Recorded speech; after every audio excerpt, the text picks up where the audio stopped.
We are delighted and honored to have with us today playwright David Rothauser, who joins us from Massachusetts, USA, and filmmaker Tigmanshu Dhulia, who joins us from Mumbai. They will be discussing Thaplyalji's play Chimte Wale Baba, which David has read in the English translation and Tigmanshu in the original Hindi.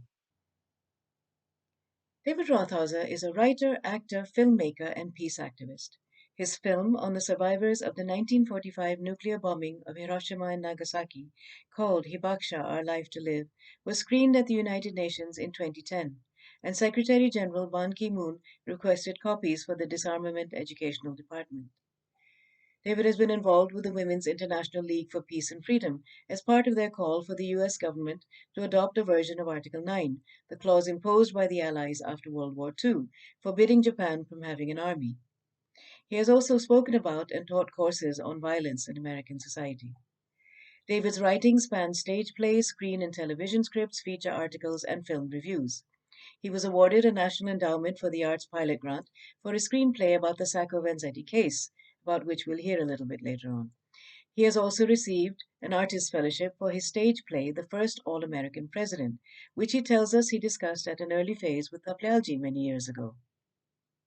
David has won a Blue Ribbon at the American Film Festival in New York City as a co-producer of A Good Example, Bertolt Brecht and HUAC, about Brecht's 1943 appearance in front of the House of Un-American Activities, the forerunner of the 1950s anti-communist hearings led by Senator McCarthy. In 1999, David received the Sacco Vanzetti Award for Social Justice from the Community Church of Boston. His most recent play, Pole Dancing for Jesus, completed just a few months ago, takes an acerbic, satirical look at the American presidential elections, the current ones, and the forces of religion in politics and politics in religion. David was also a close friend of Thaplyalji. They met in New York in the 1960s and kept in touch for many, many years. We are so pleased to have David with us here today to tell us a little bit about his friendship with Thaplyalji and about his own work. Thank you for including me today. I feel very honored about that. And so I'm going to talk a little bit about my friendship with Lalit. Actually, it began around 1964. I was performing in a play in New York. Actually, I was performing a play about Edith Stein, who was a German Jew philosopher who converted to Catholicism. And in Nazi Germany, I was playing a Nazi officer in the play. And Lalit came to see the play. And a mutual friend introduced us, and we hit it off immediately, became really close friends, talking about theater, and Lalit was working at the United Nations then, at the World Health Organization. So I would go to the UN and meet him frequently. We would have lunch together, but I was invariably late. And the reason I was late is that every time I went into the UN, the security guards stopped me and began searching me and to find out, make sure I didn't have a bomb. So one day Lalit said to me, he said, there's a way that you can come into the United Nations and no one will bother you. He said, and you come straight to my office. He says, this is how you do it. He said, you go into the front door of the United Nations. You do not look to the right, do not look to the left. You go straight ahead to the elevator, and you go as though you know exactly where you're going.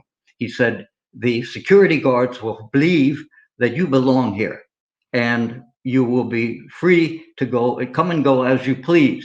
He said, guaranteed. And it worked. I did that exactly, went straight to the elevator. No one bothered me, and I met Lalit, and we had marvelous lunches together. We talked a great deal about world peace, social justice, everything under the sun. And Lalit told me one day, he said, he said, most of the people here at the United Nations, he said, do not talk about peace. He said, most of the time they talk about who is with whom. And that was very humorous to me. But our conversations were basically about peace and harmony in the world. Lalit would invite me to Vedanta ceremonies. And I remember one Sunday morning, we met to go to a Vedanta ceremony in Manhattan. And Anjana and Ranjana and Lalit's wife were with us. So we went to a building on, I think it was 86th Street, on the west side of Manhattan. It was an old brownstone, and outside of the building there was a sign, and the sign said, Swami will talk this morning about meditation. So we went into the building, and there were about 40 people. We sat down and we waited for the Swami. The Swami did not arrive, not for 45 minutes. Finally, when he did come, he was a very small, very old man with a white robe and a long white beard. And he began talking, and he talked on and on, maybe 2 hours. And in all of that time, he never once mentioned the word meditation.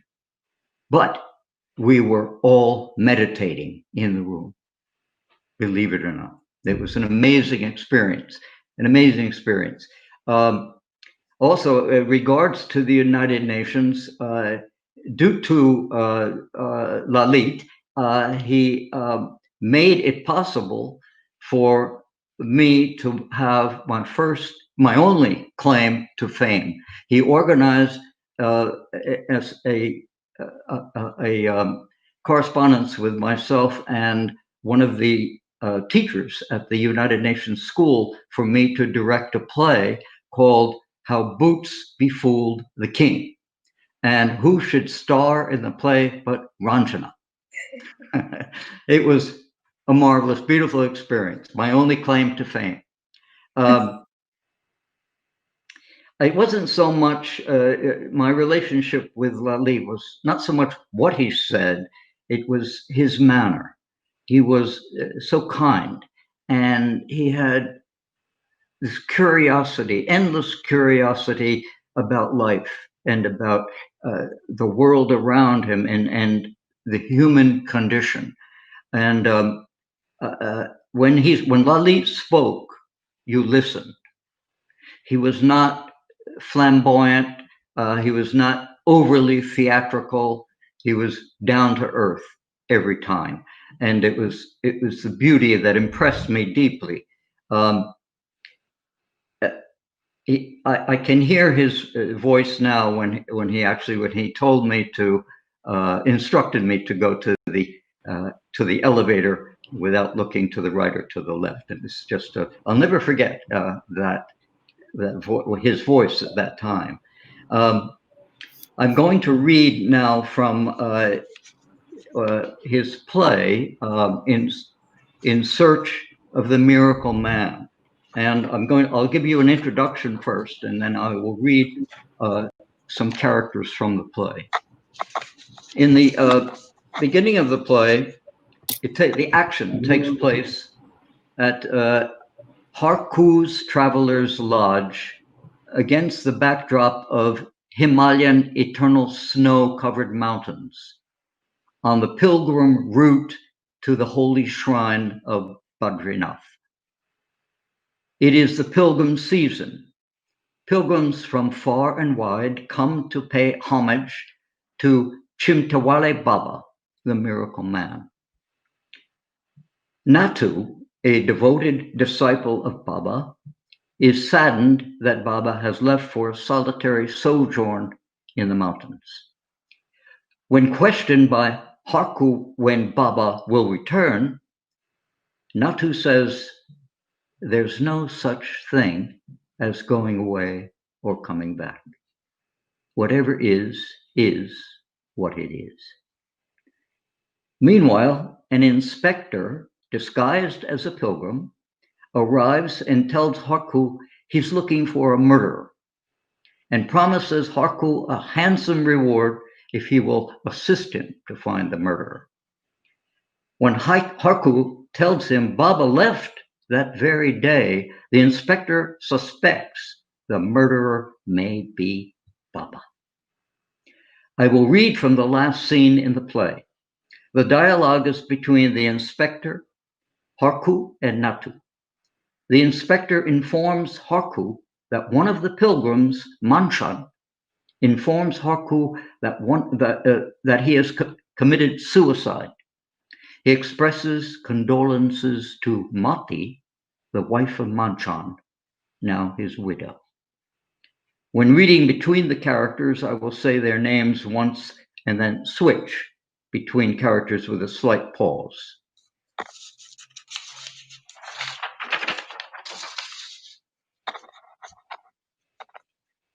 The inspector enters holding a hat and walking stick. Lalaji, do you recognize this hat and this stick? Haku, no. Why? This hat, this stick, and those glasses. The professor? I suspected as much. I found these articles on top of a rock on the riverbank. Where is he himself? The answer to your question is in this two-line letter. My life has been a total failure. I am taking my life by my own will. Shaking his head, he points toward Mati. God, what could have thought of such? Who could have thought of such a thing? Mati, who has apparently sensed the meaning of the conversation, comes forward and stands looking at the articles with open eyes.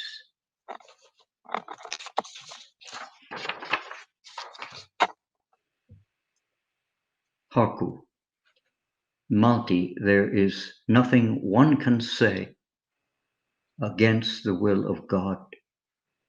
We are at your service. Tell us whatever you want us to do. Malti picks up the 3 articles and departs without a word. Inspector. Lalaji, your first job is to report the incident to the police. Yes, I will have to do that. What a nuisance.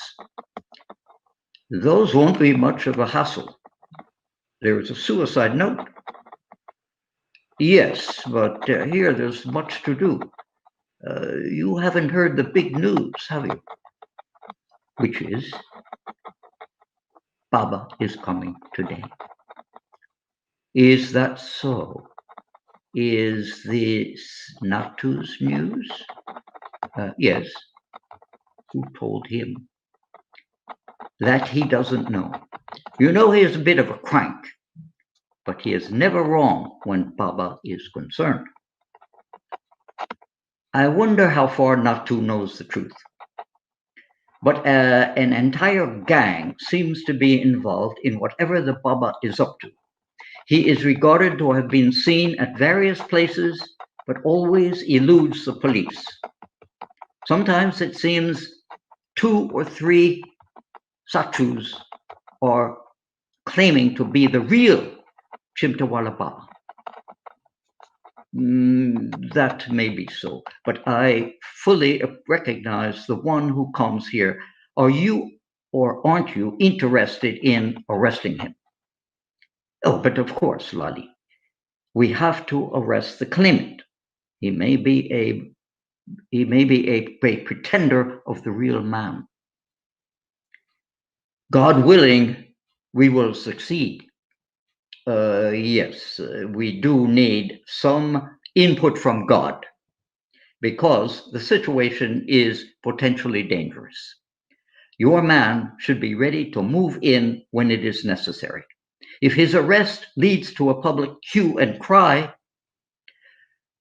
the entire police strategy will go down the drain. No need to worry, Inspector Sahib. You think anybody can raise a finger against me in this town? Everything is under my control. But after you have Got your man. I hope you will not forget Harku Lala.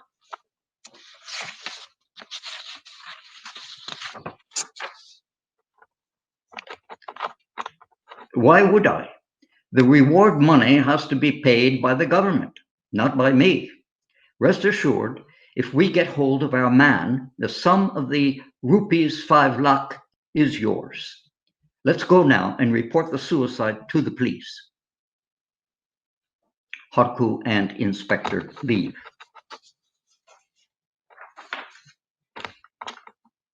Harku and Inspector enter from the far end. It is possible he isn't alone. We have to be fully aware, fully alert. Place 2 of your men on the road below. On the upper road, my 2 detectives are on duty. I myself will remain behind this pillar. The moment he enters, I will handcuff him. That's all right. All my men are ready too. Just go over quietly and see if Natu is trying to overhear us. Haku goes on tiptoe towards the oven and returns disappointed. Natu isn't here, sir. What did I tell you? Didn't I say he needs watching? If he gets any hint of the police plans and sends word to the fugitive, all our efforts will go in vain. Now, I am going to stay put here. Please go and find out whom Natu is talking to. It is quite possible he has many other people in this town working for him. All right, sir, I will go. I will soon find out. Harku picks up his walking stick. The inspector takes his stand behind a pillar and loads his gun. Then looks through his binoculars in the direction of the mountains. The sound of a drum is heard. The inspector listens intensely. Natu, playing the cholak, enters, followed by Harku. Harku. Here he is, sir. Everything is ready to welcome Baba. Natu. Yes, as the sound of kirtan fills the sky, Baba will appear. He goes inside. Inspector watches Natu go. This is a strange beat. Haku, sir. In olden times, when there were no mail or wireless services, drum beats were used to send messages from one place to another. Haku, you think this is one of those secret codes? Inspector, it's hard to tell, but we can't take chances. In any case, if he appears, we are ready for him. Sound of kirtan rises in the background. Everything is descending on the Himalayas. The golden hues are turning red and blue. At the sound of kirtan, the inspector takes his stand behind the pillar. Harku looks around in great agitation. A kirtan group led by Natu, Saroj, Malti, and Jayant comes on the stage and moves gradually in the direction of the mountains. Suddenly, the music stops and all characters on the stage freeze in various postures and expressions. Curtain.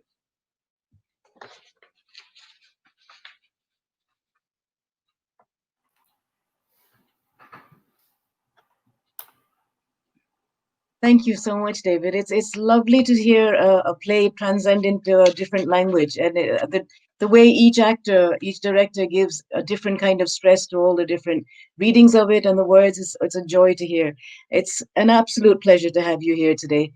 I would like to debunk the myth that your only claim to fame is directing our play when I was a kid in school.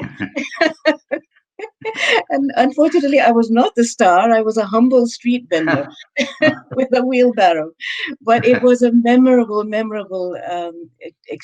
privilege for us to have a professional or a director or up and coming director in those days come and work with us in the school. So, David, we are absolutely delighted to have you here, as we are with Tigmanshu's being able to join us. And Anjana is now going to introduce Tigmanshu so that we can commence with our conversation about Chimte Wale Baba, which my father translated into In Search of the Miracle Man. Thank you. Manchuji, welcome. And sorry, I think you had quite a lot of trouble getting in here, but now you're here. Uh, Tigmanshu Dhulia, of course, you know, it's the old cliche, he doesn't need introduction, but then people don't need an introduction to their fans. Here we are also discussing why we are fans of certain people. So we want to place on record why we have asked Tigmanshu to join this conversation along with David Rothauser. Brijman Sharma is an award-winning filmmaker and an alumnus of the National School of Drama, where he specialized in acting, but went on to direct films. He is also an actor and has appeared in many works. The first of his films that I had the privilege of seeing was Hustle, and I saw it on the day that it made its public release. Uh, First day, first show sort of thing, because I had a colleague who was a film critic and I went along to see it. And it brought to the screen the universal experiences that any of us who have lived in small town India would remember. But with that judicious mix of powerful entertainment and action.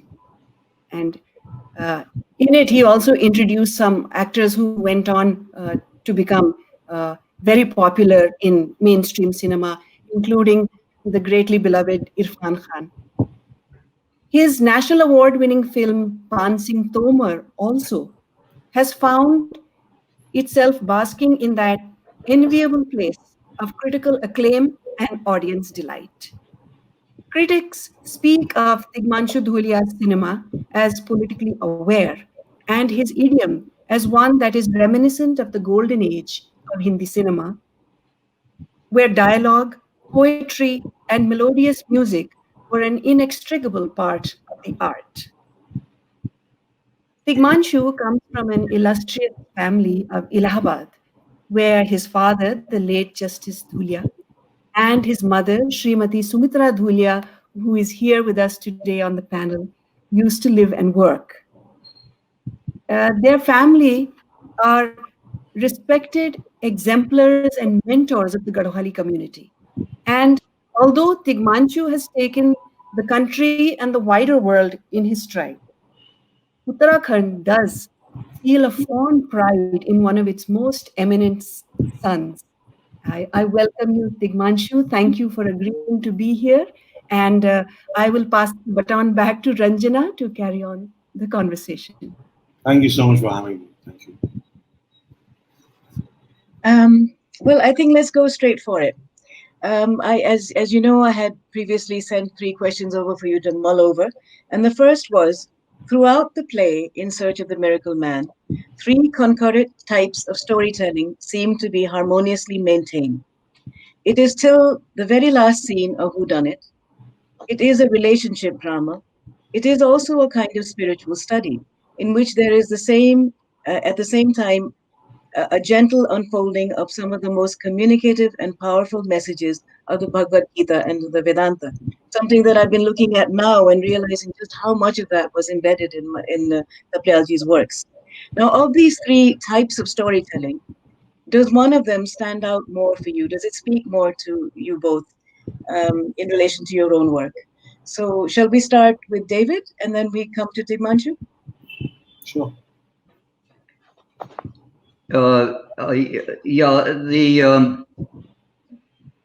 For me, my understanding or my interpretation is the fact that the inspector has loaded his gun and tells Natu that the drumbeat is different than in former times, indicates that the past is dead.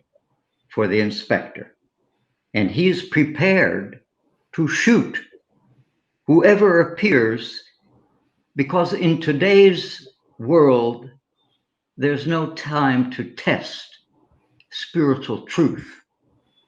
The suspected murderer, real or imagined, must be killed to break the spell of maybe a false prophet, a Jesus who must be crucified again if he were to come to earth. And this theme is paramount in my film and novel about Sacco and Vanzetti, and my plays about the American Indian president and pole dancing for Jesus, where the Christian God himself is gunned down. Thank you. I just read the play and it's very fresh in my mind. I think David, what you just read, the excerpts from the play, which is the climax of it, and the entire whodunit, the inspector is looking for a criminal. I think that's what I feel. I think that is the entertainment part of it. That is, I don't think it is the spine of the play. The spine of the play is very spiritual, and that is why I think this play is timeless, because it is not time bound. That some particular things happen in a particular time in the society, so then eventually it gets dated. This play will never get dated, because it talks about existentialism. It talks about your existence, the sense of creating something, even if you've crossed that age, the rebel inside every human being. It talks about all that, and the plot of the inspector looking for a culprit, I think is just for entertainment. I don't think it is very much like a morality play, the kind of morality play that used to happen in the 15th and the 16th century in Europe. So the morality of the play, that we need to think beyond our present. We should not carry that burden of our past to live in the present. Nathu is the wise guy. Probably he's the Chimte wala Baba. I don't know. It was very ambiguous. And that's what I got. I thought Nathu is the Chimte wala Baba. He is the wisest of all. The person who comes from the lowest strata of the society is the wisest.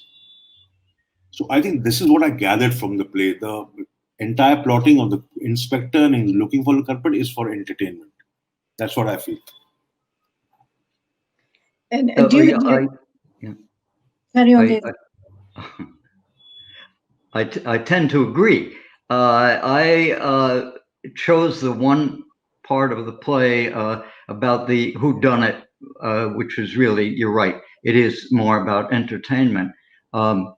But I agree that the play is much, much deeper than that, and it involves a spiritual depth that culturally, historically, that I'm not familiar with.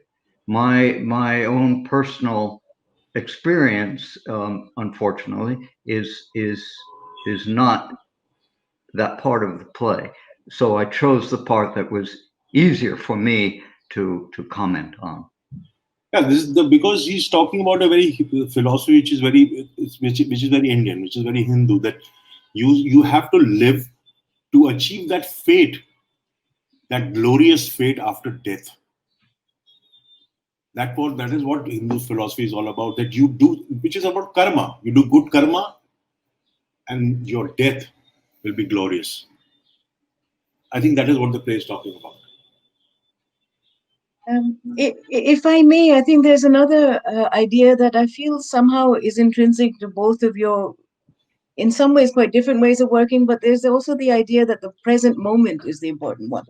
So yes, you don't expect any reward maybe in this life or in this moment, but it's only the individual that can make up their mind to change their situation in that very moment. Because one of the other people that Thapalyalji read and listened to a lot was J. Krishnamurti. The idea that if you want to change, you just change. Am I right in thinking that there are some aspects of this kind of idea that might resonate with your own characters in some of your works? You're asking me? Yes, why not? You first. Well, see, I haven't reached that age where my work talks about spirituality. I mean, I think maybe after 10 more years, I will become, I will evolve, and my work will be more profound. At the moment, I just react to what is happening in our society. I think that is what is needed at the moment. So, अभी मुझे बुद्ध बनने में बहुत time लगेगा, पता नहीं बनूंगा कि नहीं बनूंगा. But what the play says, because Nathu says that there is pleasure in giving, and then they talk about beauty and knowledge, which is more important. So these are very, very solid existential questions, which this play addresses very beautifully. And I think that is more important. But as far as my work is concerned, I think I'll just enjoy it for some more time and then get into the serious business. Okay, although I think your Pansing Tomar has some elements of this. David, I'm going to ask you a little bit, although you'll be speaking about Sacco and Vanzetti, but I wondered if we might just throw in a little curveball here. This idea of duty and the way in which Sacco and Vanzetti stuck to their guns. And I often when I try and explain the idea of karma yoga, I often say the early trade unionists are very good examples. I wonder if you had any kind of response to that. Is there not a point to point match, but are we talking about the same sorts of things when a person does what they have to do? Do you want me to respond to? I'm not sure. If you'd like to, yes. You mean in regard to the Sacco Vanzetti story? Yes, please. Oh, well, very interesting. The two men were confirmed Catholics before they came to America.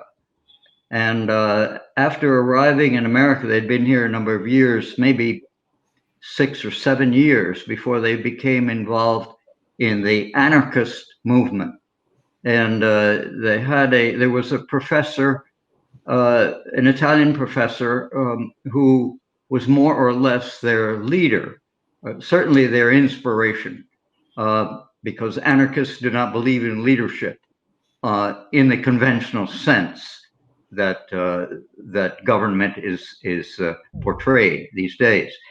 So Sacco and Vanzetti were, I mean, if you were to say, well, maybe they converted to anarchism, no, they became atheists and then anarchists, and they became devoted to both movements as an atheist and an anarchist, and they believed deeply in that, and they read volumes upon volumes, religious volumes, historical volumes, the unbelievable amount of intellectual background that they developed, and their group would have picnics. They'd go on picnics and they entertain each other with music and dance and singing and poetry and writing and reading and just on and on. It was all inspired by Professor Galliani, his name was. And he became a dangerous historic figure in America at the time. He published his own newspaper, and it was a very radical newspaper that advocated the overthrow of the United States government. And he was watched carefully by the Justice Department. They're trying to deport him. But he didn't do anything other than write newspapers and talk a lot. But eventually there were bombings throughout America, attributed in large part to anarchists, but not proven. And except for one major bombing on Wall Street that was orchestrated by anarchists. And someone blew up the Attorney General's house in America, the United States Attorney General. Apparently, it was an anarchist. in any case, they were able to get Professor Galliani on some kind of political issue, and they deported him. But Sacco and Vanzetti continued to follow their belief in anarchism, and were eventually arrested and charged with a crime that was basically a murder and a robbery of two payroll guards at a shoe factory. But the crime, the trial, when they went to trial, quickly turned into a political trial about their anarchism. And then they were executed 7 years later. And 50 years after that, the governor of Massachusetts conducted a new study, an entire study of the case, and he made a public proclamation that the two men should never have been charged with any crime, and they cleared their names. But they were devoted, completely devoted, in a religious way, even though they did not practice conventional religion. Thank you. Okay, because of time, I'm going to move on to the second question, which in a sense has already been answered, but you can elaborate or go in slightly different directions if you like. It was about place, the play steeped in place. From the very first stage directions, as we heard when David was reading them out, there are references to the unique Himalayan mountain ranges, their deep silences, and the enduring attraction of some of the holiest Hindu places of pilgrimage. Does the play offer observations of human nature and about everyday life that communicate beyond the specifics of place and religion? How does a story do that? What is it? Tigmanshu, you mentioned that you felt that it was a timeless piece. So what does that in a story? What is it about the play that allows it to communicate in that way? See, it is like when you go and watch a film or a play, as an audience, you actually decided when you leave the house that I have bought the tickets of this play or the film. You have already accepted that film or a play, and then you watch it. So all these characters reaching this holy place, they are kind of in that process of introspection, that they have reached that age of probably there are some questions in the mind which they think that only by going to Badrinath and visiting Badri Dham, they will get those answers. So all these characters are already ready with questions. That is why this play is set there. It is not set. These kind of questioning can happen inside a coffee house, inside a cafe. But they have all left their homes. Somebody's coming from some place. And it takes time to reach this Badri Dham. So they have all reached with questions. That is why this whole beautiful scenic place. And then I'm sure, because film theater writing and doing theater is not, it is not just the philosophy of the play. It is also very technical. So the technicality is that Thapalyal ji has given it such beautiful technical instructions that when whoever directs it will have that pleasure of using all the departments involved in theater to give their best. The lighting department will have the challenges. The set designer will have this challenge. So it also leaves the audience with they start imagining how when you read the play, they start imagining what the scenario will be like. So it's a beautiful play, just not by the material, the philosophy. It is also technically very good. That is why there's a great balance of content and craft in it. Thank you. Thank you. David, do you want to come in on that now? Sure. Again, my contribution is mainly from my own experience, not so much from the play, because I haven't studied the play that deeply, and I don't understand it that deeply. But I will say that for example, the Himalayas, like any mountain range or a physical composition of earth, stone, and chemicals, and their sheer size and beauty dominates, terrifies, and brings joy to the beholder. Last year, I spent 2 weeks in Hawaii, and I was on the island of Oahu, and I was near a mountain range. And every morning I would look at the mountains, and above the mountain range was a huge gray cloud of mist. And it hung there, it stayed there all day. And I was fascinated by that mist, and it touched me deeply. And I don't know why. All I know is that I felt this deep feeling, and I looked forward to every morning looking at that mountain range and the mist hanging over it.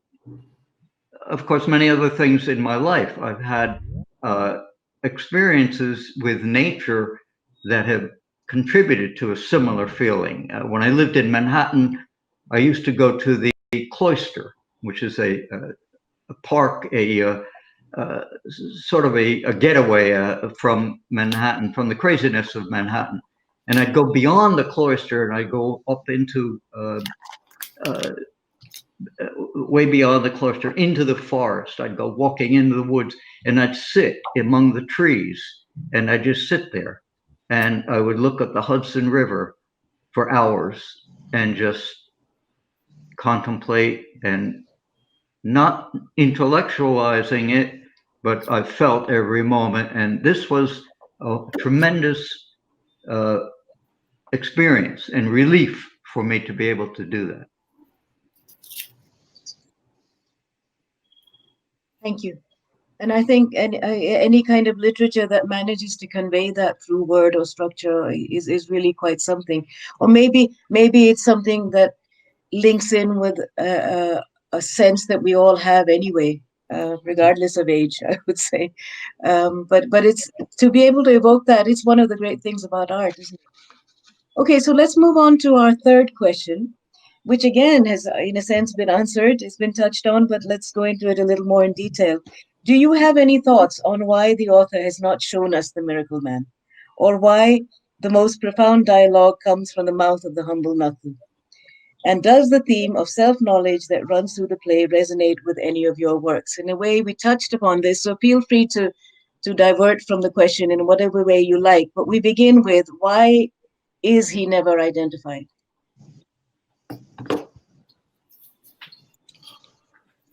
Would you like to go first?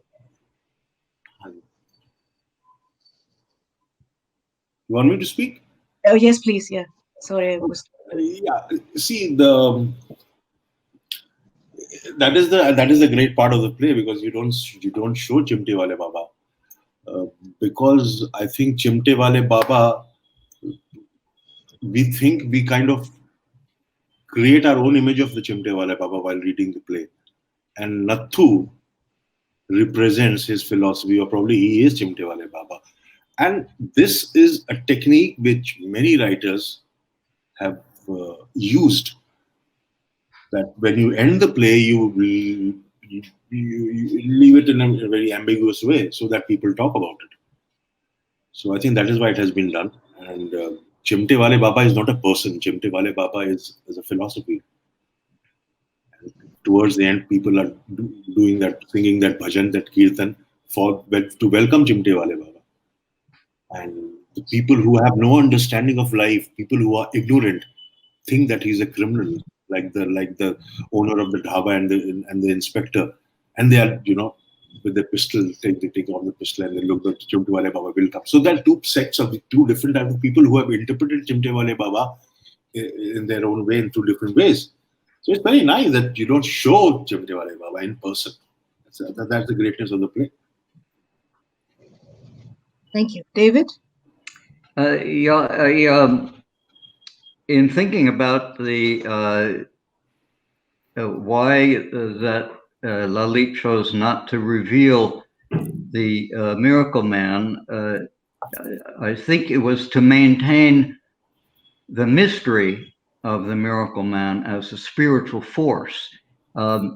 If he's revealed as a three-dimensional human, the audience could see his imperfections and perhaps lose interest or focus. After all, Baba is just like us.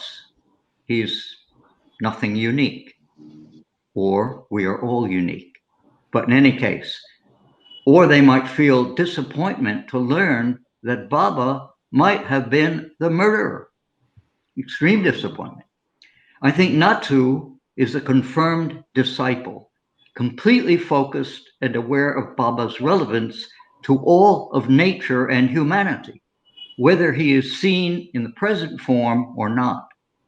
He is convinced that Baba will return as spirit that the pilgrims are seeking within themselves. In my novel about the Sacco Vanzetti story, both Sacco and Vanzetti, as I mentioned before, are confirmed atheists, but they are more religious in their daily expressions than many people who practice the rituals of a religious belief when it is convenient, but often fail to live their daily lives according to the deepest human values of their faith. Both Sacco and Vanzetti were extremely aware of who they were in the context of the world around them. Near the end of the case, both men had been sentenced to die, and they knew this. It was very clear. But they were offered clemency if they would sign a petition saying that they had committed the crime. Vanzetti signed the petition. Sacco refused. And when he was questioned, why did you refuse? What about your wife and children? And he said, if I cannot be truthful to myself, how can I be truthful to my wife and family?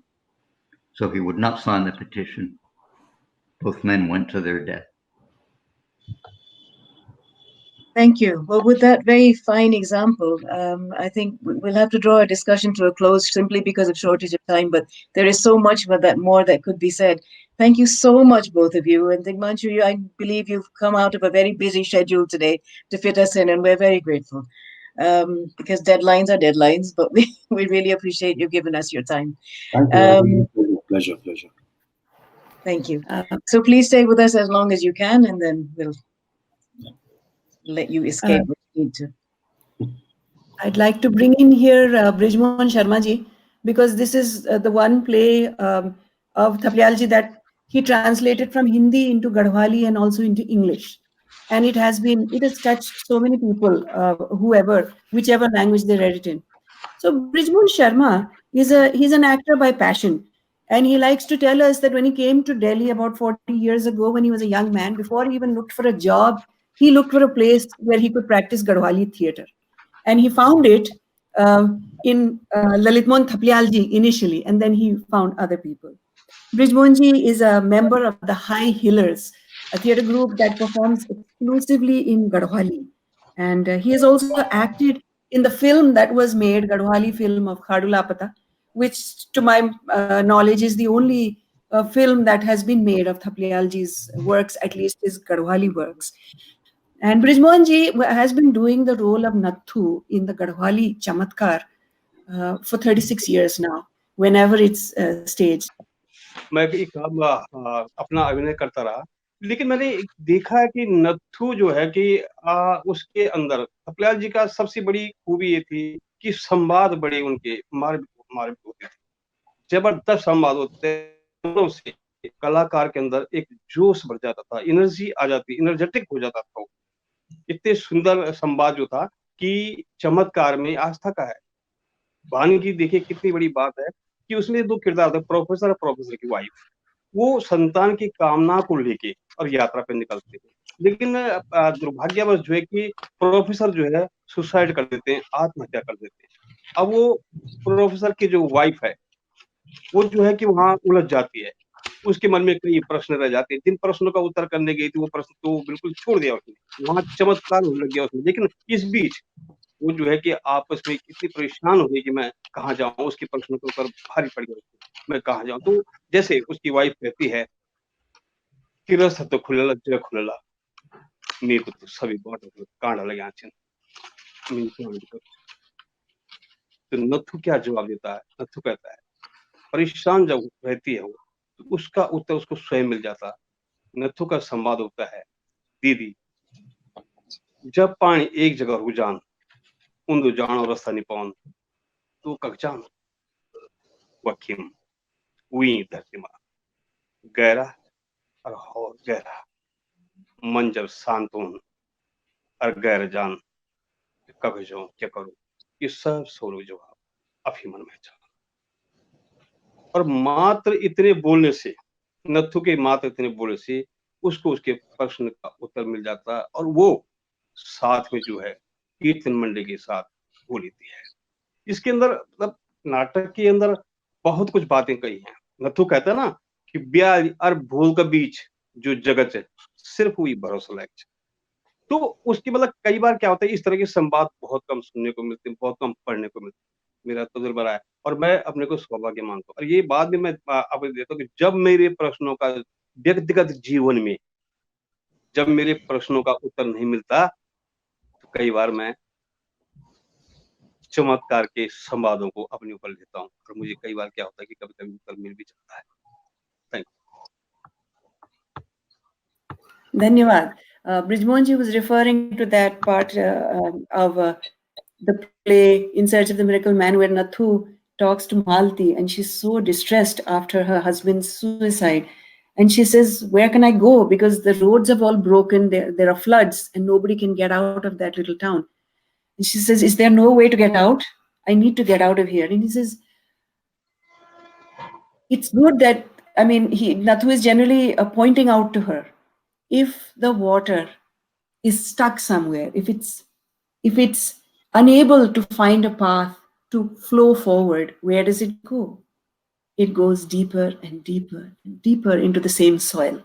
And so Brijman is saying that those few words were enough to change and calm Malti. And then he was also talking about how Nathu tells other people, what is the space that we should be living in? That is the space which is between yesterday and tomorrow. People are always either looking forward or looking back, but there's a space between the two. And that's the important space. And so he says also that over the years, as I did this part, starting with the direction of Thapalyalji, it has helped him in his life also. Because when he faces questions in life, he thinks about these such dialogue that has been written, and it's quite rare to find in plays.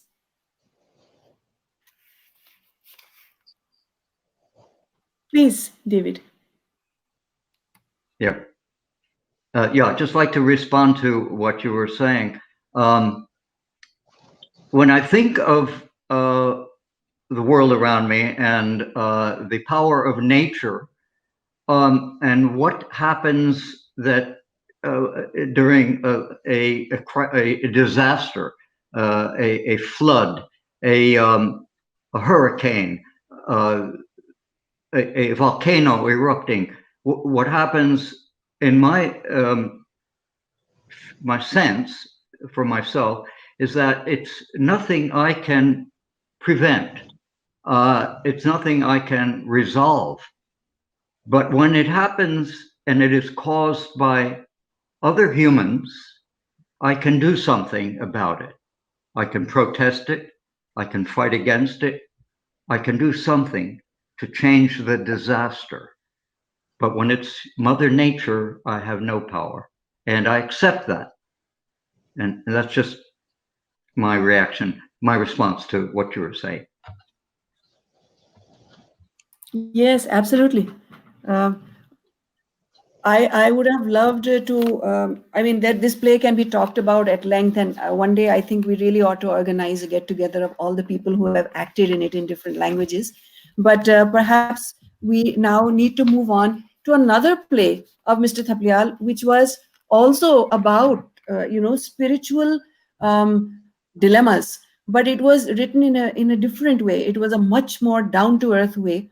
It is Swapna or Satya, that is, we can call it illusion and reality. It was a play he wrote in the mid-1980s when he had settled in Sahibabad and he had formed his Hindi theatre group there. And he was asked to present a play. The location was a temple courtyard, and the occasion was Janmashtami, that is the festival that celebrates the incarnation of Krishna on earth.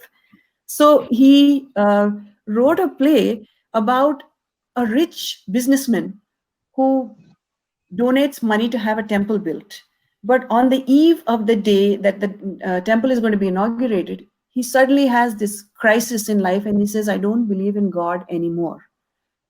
And the play is about how he solves this problem and who comes to meet him. An old acquaintance of his comes as an unexpected visitor. And people who have been part of that group, again, actors by passion, otherwise employed in different professions.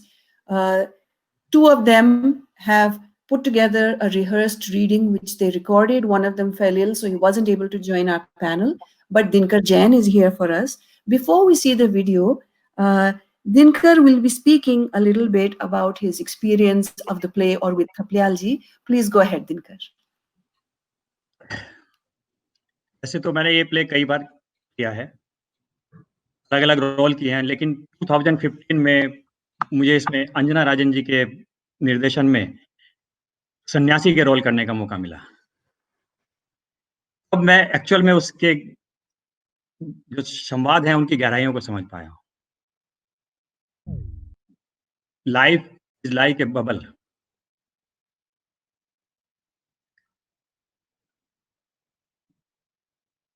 Many things are beyond our control. हमारा जीवन एक सपने की तरह है, यथार्थ कुछ और ही होता है। वो सब हम उसी से संबंधित इस प्ले में हमने कुछ डायलॉग लिए हैं। Yeah, I'll just mention that Dinkar was saying that when he got to play the role of the ascetic or sannyasi, he, as Sushila Dobhal had mentioned earlier on, when you get to play a character, you get to explore it at a much deeper level. And he says, although I had performed in the play earlier, but when I did that role, I came to understand a lot of what it was talking about. So now we'll see the rehearsed reading of Swapna or Satya.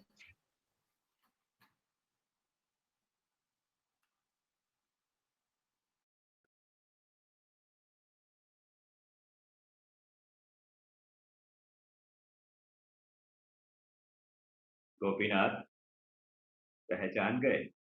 Keshav, तुम अभी? हाँ, अभी जिंदा हूँ, बल्कि केशव दास तो मर चुका, मैं जिंदा हूँ। तुम्हें जीता जागता देखकर मुझे सचमुच बेहद खुशी है।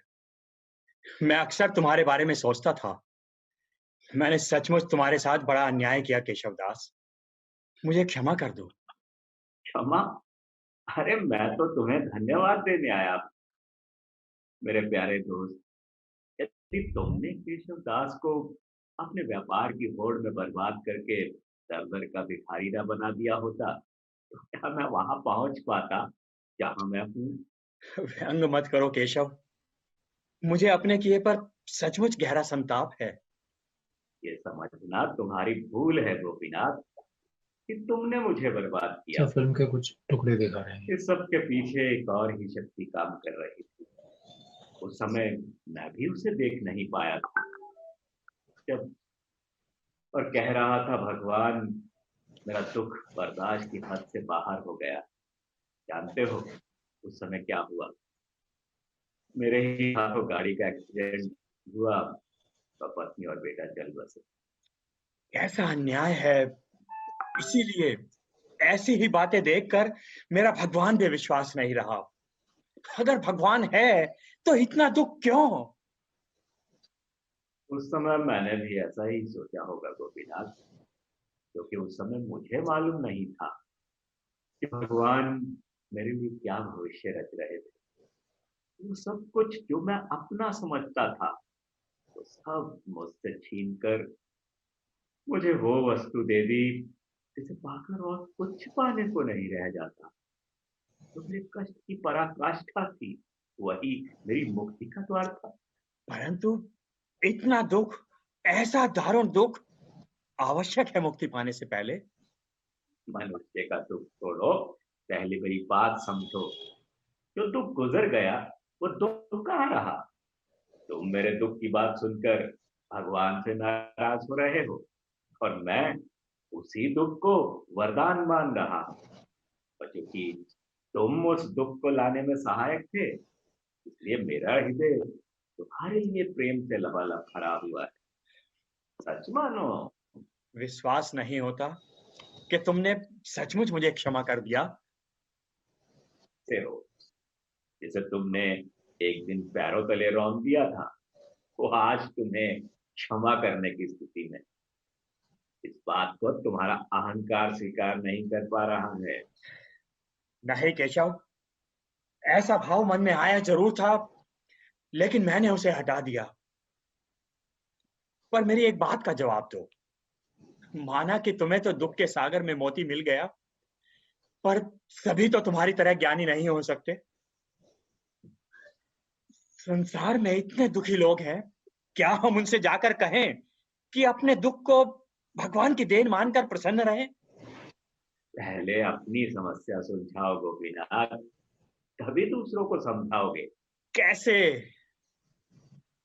दूसरों के दुख को समझकर, दुखियों के जीवन में बैठकर, सच्ची संवेदना से जीवन को देखकर। कोशिश तो मेरी यही रहती है। गरीबों को कष्ट झेलता देखकर ही मेरी आस्था डिगी है। अपने आप को धोखा मत दो गोपीनाथ। क्या तुमने कभी किसी गरीब को पास से देखा? किसी बेसहारा के माथे पर प्यार का हाथ रखा है कभी? किसी लाचार के आंसू पहुंचे हैं कभी? तुमने तो सिर्फ अखबार पढ़कर दुनिया के दुखों का अंदाज लगाया और संस्थाओं में चंदा देकर जान छुड़ाई। अगर तुम औरों की गरीबी को ना देखकर अपने अंदर की गरीबी को देखते, तो तुम्हें समझ आ जाता कि जो दुख और निराशा तुम अपने चारों ओर देख रहे हो, उसमें तुम्हारा भी योगदान है। मैं समझ रहा हूं केशव। शायद मैं संसार में फैले दुख की बात इसीलिए करता हूं क्योंकि खुद अपने अंदर देखने से मैं जी चुरा रहा हूं। मेरे आदर्श और व्यवहार में जो दूरी है, उसे मैं किसी तरह मिटा नहीं पा रहा हूं। मैं क्या करूं? अहंकार को मिटाकर अपने आप को समझो। ठीक है, लेकिन कैसे? अपने आप से बराबर युद्ध चलता रहता है मेरा। एक और धर्म में मेरी आस्था, दूसरी ओर व्यापार में अनीति और अनाचार। इनका सामंजस्य कैसे करूं? मुझे नफरत हो गई है अपने आप से। तुम कहते हो तुम्हारा भगवान में विश्वास नहीं रहा। सच्चाई ये है कि तुम्हारा आत्मविश्वास नष्ट हो गया है। शायद मेरे रोग का निदान तुमने ठीक ही किया है। मैं अंदर ही अंदर जर्जर हो चुका हूं। तुम सिद्ध पुरुष हो, क्या कोई चमत्कार करके मुझे बचा सकते हो? वाह, मैं चमत्कार कर दूं और तुम्हारी समस्या सुलझ जाए। स्वयं प्रयास करने की कोई जरूरत नहीं है। नहीं केशव, एक बार, सिर्फ एक बार मेरा हाथ पकड़कर मुझे राह दिखा दो, फिर मैं वादा करता हूं कि लौटकर पीछे नहीं देखूंगा। Moving ahead, Ranjana, over to you. Mr. Rajendra Pancharia was worked with Thapalyal ji in the 1990s, and right up to the time when he left us. He has since gone on to quite a career in acting and has quite a lot of experiences to share. So, Pancharia ji, if you'd like to say a few words. हमने uncle जी से बहुत कुछ सीखा है। ये मेरा सौभाग्य था कि मुझे श्री ललित मोहन थपयाल जी मुझे मेरे नाटक के गुरु के रूप में मुझे मिले। मुझे याद है जब हमारी कंपनी हिंदुस्तान पेट्रोलियम ने हिंदी उत्सव का आयोजन किया था नई दिल्ली में, मैंने पहली बार उस नाटक में भाग लिया था और वो वीडियो में आज देखता हूँ तो मुझे बड़ा अजीब सा नज़र आता है कि जब मैंने कैसे उसमें अभिनय किया था और जब आज देखता हूँ तो मुझे बड़ा ताज्जुब होता है कि मेरे अभिनय में इतना निखार कैसे आया। ये सारा का सारा श्रेय मेरे नाटक गुरु श्री ललित मोहन थपयाल जी को जाता है। मुझे याद है दिसंबर 1991 में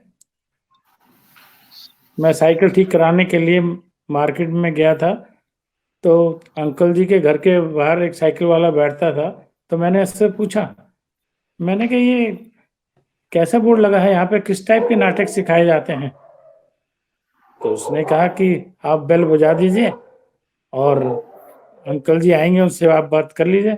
मैंने ऐसे ही किया, मैंने बेल बजाई, अंकल जी बाहर आए और मैं उनको देख के इतना प्रभावित हुआ कि मैं समझ गया कि ये साधारण व्यक्ति नहीं है, कुछ बहुत बड़ी पर्सनैलिटी हैं।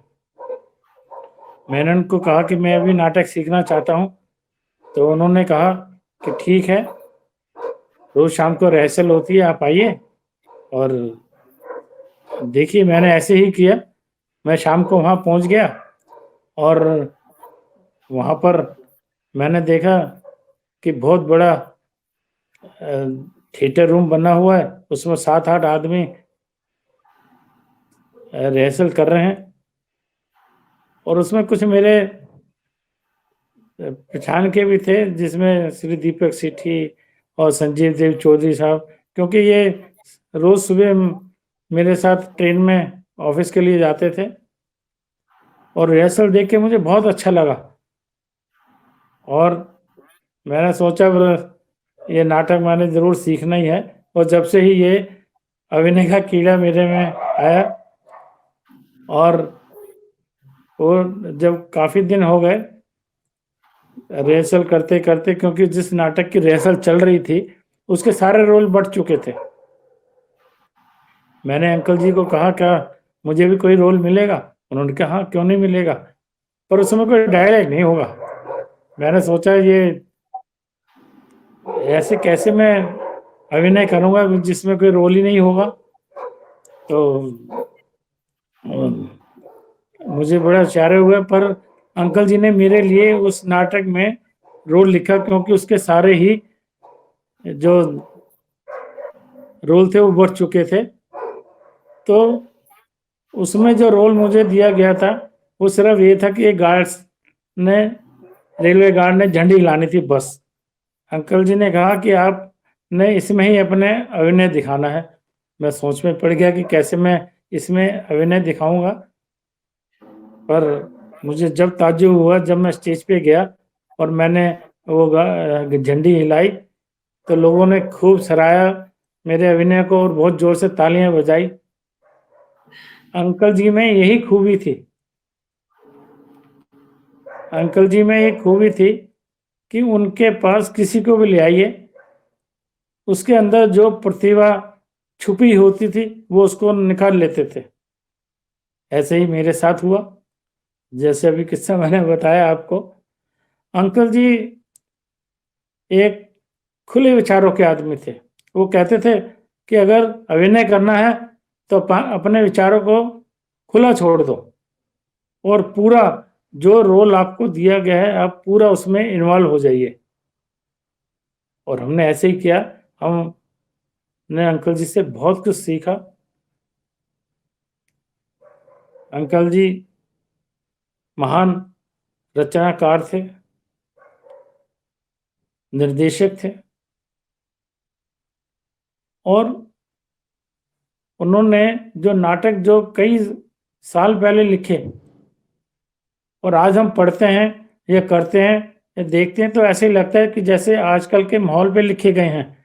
मिसाल के तौर पे आप धाकर पार्टी को ले लीजिए, वो कितने साल पहले लिखा गया था और धाकड़ पार्टी आजकल के जो पॉलिटिकल पार्टी हैं, आज भी वो वैसे ही जनता को वोट मांगने के लिए अपने अपने हथकंडे खेलती हैं, जैसे कि वो धाकड़ पार्टी में लिखा गया। और अंकल जी जो थे बहुत ही सज्जन आदमी थे। वो अपने शिष्यों को अपने शिष्य न मान के अपने परिवार का सदस्य मानते थे।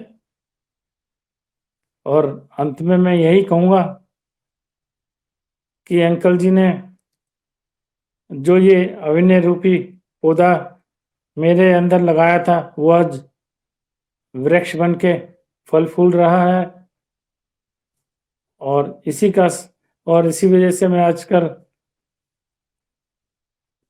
नाटक स्टेज पे करता हूँ, रामलीला का स्टेज पे करता हूँ, कुछ फिल्मों में भी किया है, टीवी सीरियल कर रहा हूँ और भी स्टेज प्ले करता हूँ।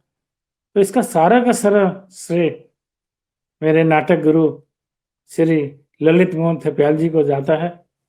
उनका एक छोटा सा मोटा सा शिष्य राजेंद्र पंचार्य।